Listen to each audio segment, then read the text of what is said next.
Hello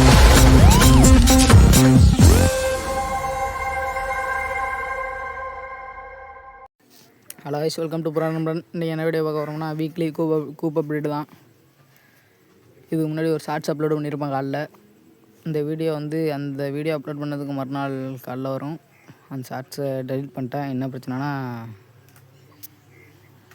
அந்த shorts வந்து இதில் சொல்லியிருப்போம், ஒரு மேல்புறா நம்ம வீட்டுக்கு வந்திருக்கு. அது இன்னொன்று கூண்டுக்குள்ளே வரலன்னு. அது கூண்டுக்குள்ளே வந்துருச்சு.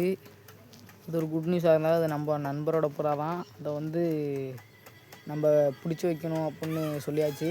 அது வந்து அவர்கிட்ட காசு கொடுத்து வாங்கியாச்சு. அப்புறம் பிடிச்சி வைக்கணும்னு சொன்னால் அது தவறாயிடும் அப்படிங்கிறதுனால அந்த வீடியோ டெலிட் பண்ணிட்டேன். நிறைய பேர் பார்த்துருப்பீங்க. அது எந்த மேல் பிராணா கீழே நிற்கிது. நம்ம டேப்பும் போட்டு வச்சாச்சு. அப்புறம் வந்து இந்த சைடு ஃபுல்லாக சத்திரி நிழல் தெரியுதுல, அந்த பாக்ஸு ஃபுல்லாக ப்ரீடிங் கேஜ் ரெடி பண்ணி சிராஜி, முஸ்கி, ஃபேண்டலு, ஆஸ்திரேலியன் இது அனைத்தும் வாங்கி விடலாம். பக்கத்தில் வளர்க்குறாங்க ஒருத்தவங்க, தெரிஞ்சவங்க தான். கேட்டாச்சு, பேர் 1000 சொல்கிறாங்க. பார்த்து வாங்கிக்கலாம். அந்த ப்ரீடிங் கேஜ் வந்து நெக்ஸ்ட் வீக் ரெடி பண்ணிவிடுவேன். அந்த வீடியோ வேணும்னா மறக்காமல் சேனலை சப்ஸ்கிரைப் பண்ணி வச்சுக்கோங்க. பெல் பட்டன் ஆனில் போட்டு வச்சுக்கோங்க. அப்போ தான் நான் போடுற வீடியோ உடனே உங்களுக்கு நோட்டிஃபிகேஷன் வரும். நம்ம வீடியோக்குள்ளே போகலாம். போய்ட்டு கேஜுக்குள்ளே போய்ட்டு பார்க்கலாம். அதுக்கு முன்னாடி இந்த மேலே உட்காந்துருக்கு ஃபீமேலு. ஜூம் பண்ணி தான் காட்டணும்.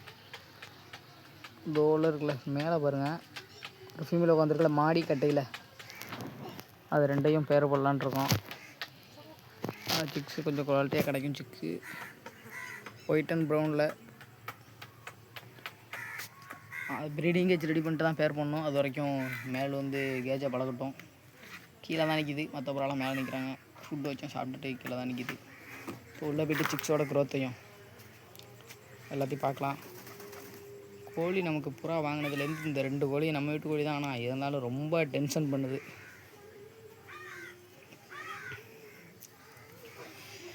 இப்போ இவங்க 2 பேரையும் பார்த்தீங்கன்னா நல்லாவே வளர்ந்துட்டாங்க. எதுவும் பிரச்சனை இல்லை. செம்ம க்ரோத் ஆகிட்டாங்க. அப்படியே ஒரு நிமிஷம் இருங்க, எடுத்து விட்டு காட்டுறேன்.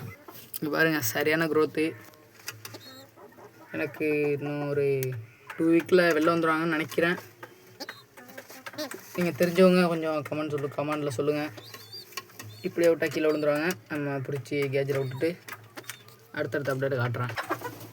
அடுத்த அப்டேட் ஒன்றும் இல்லை. என்னென்னா, நம்ம ஃபீமேலு சாக்லேட் பேர் எக் வச்சுருந்துச்சி. ஆனால் அது வேஸ்ட்டு. இதில் வந்து சிக்ஸு க்ரோத்தே ஆகலை. ஒரு 10 days 12 days பக்கம் ஆயிடுச்சு. ஆனால் க்ரோத்தே ஆகலை. அடுக்கு ஜோடி வந்து ஃபஸ்ட்டு கிளச்சியில் கரு வளராது அப்புடின்னு ஒருத்தவங்க ஃபஸ்ட் டைம் 2 இயர்ஸுக்கு முன்னாடி புறா வளர்க்குறப்ப சொன்னாங்க. அதே மாதிரி நான் வாங்கிட்டு வந்ததும் ஃபஸ்ட்டு 2 இயர்ஸுக்கு முன்னாடி அடுக்கு ஜோடி தான் வாங்கிட்டு வந்தேன். அதுலேயும் அதே மாதிரி ஃபஸ்ட்டு கிளச்சு அது பொறிக்கலை. ஆனால் நான் செக் பண்ணவும் இல்லை. ஏன்னா அப்போ பயம், புறா முட்டையை தொட்டால் பொறிக்காதோ என்னமோன்னு. அதனால் ஆனால் இப்போ செக் பண்ணேன், கரு இல்லை. அது அடப்படுத்திக்கிட்டு தான் இருக்குது. அந்த முட்டையை இன்னும் கொஞ்ச நாள் கழிச்சு தூரம் போட்டுருவேன். அது நம்ம யூஸ் படாது, வேஸ்ட்டு. அது கேஜில் இருக்கிறதும் பாக்டீரியாஸ் உண்டாகும். இன்றைக்கி முடிஞ்சால் இன்றைக்கி ஈவினிங் கூட தூக்கி தூரம் போட்டு அது அடுத்த ப்ரீடிங்க்கு ரெடி ஆகட்டும்னு விட்ருவேன். அடுத்து இந்த பேர் ஒயிட்டோட ப்ரௌனு இன்னும் கொஞ்சம் நல்லா எக் வச்சுருவாங்கன்னு நினைக்கிறேன். நான் சிக்ஸும் இவ்வளோ தான் அளந்துட்டு பார்ப்போம். மேட் ஆகிட்டுருக்காங்க. எத்தனை நாளில் எக் வைக்கிறாங்கன்னு தெரில. நமக்கு அடுத்து இருக்க பெரிய கவலையே அதை ஒழுங்காக பழக்கணும். அது கொஞ்சம் நாவசாகவே ஃபீல் ஆகும். இல்லை அப்புறம் மேலே உட்காந்துருக்கு, நம்ம கீழே நிற்கிறோம் அப்படிங்கிறதுனால. இதை ஏன் நான் இன்னும் ஒரு 1 வீக் வாங்க வச்சுருக்கணும். ஏன்னா நான் ரொம்ப பக்கத்தில் தான் அது இருந்துச்சு. ஒரு கூண்டுலேருந்து கூட நான் வாங்கிட்டு வரல. தண்ணி டேங்கில் அடைக்கும் அது. அதான் நம்ம புறா ரவுண்ட்ஸ் போகிறத பார்த்து நம்ம கேஜுக்கு வந்துருச்சு. அதை ஒரு 1 வீக் பக்கம் கேஜுக்குள்ளேயே போட்டு வைக்கணும். அப்புறம் ஓவரால் பிரச்சனை முடிஞ்சிடும். ஒரு சிறிய கூப் அப்டேட் தான். அடுத்தடுத்த வீடியோஸு அண்ட் அப்டேட்ஸை தொடர்ந்து பார்க்கலாம். நம்ம ப்ரீடிங் கேஜ் ரெடி பண்ண போகிறோம். அந்த வீடியோ பார்க்குறவங்க மறக்காமல் சப்ஸ்கிரைப் பண்ணி வச்சுங்க. வீடியோ பார்க்கணுன்னு நினைக்கிறவங்க குறைஞ்ச காஸ்ட்டில் தான் ரெடி பண்ண போகிறோம். அப்படி என்னோடய கூண்டு செலவு இந்த மாதிரி ஒரு கூண்டு ரெடி பண்ணுறதுக்கு எவ்வளோ காஸ்ட் ஆகும் அப்படின்னு கேட்கணுன்னு நினைக்கிறவங்க இன்பாக்ஸில் கேளுங்க. அப்புறம் வந்து எப்படின்னா மாடியில் கூண்டு அமைக்கணும் அப்படின்னாலும் கேளுங்க. எந்த விதத்தில் கூண்டு அமைக்கணும் அப்படின்னாலும் கேளுங்க, நான் சொல்கிறேன். கண்டிப்பாக ரெஸ்பான்ஸோடு கேட்குறவங்களுக்கு தான் கண்டிப்பாக ஒரு வீடியோ வரும். அவ்வளோதான் வீடியோ. மற்றபடி என்கிட்ட நான் பேசுகிறது உங்களுக்கு நிறை குறைகள் ஏதேனும் இருந்தால்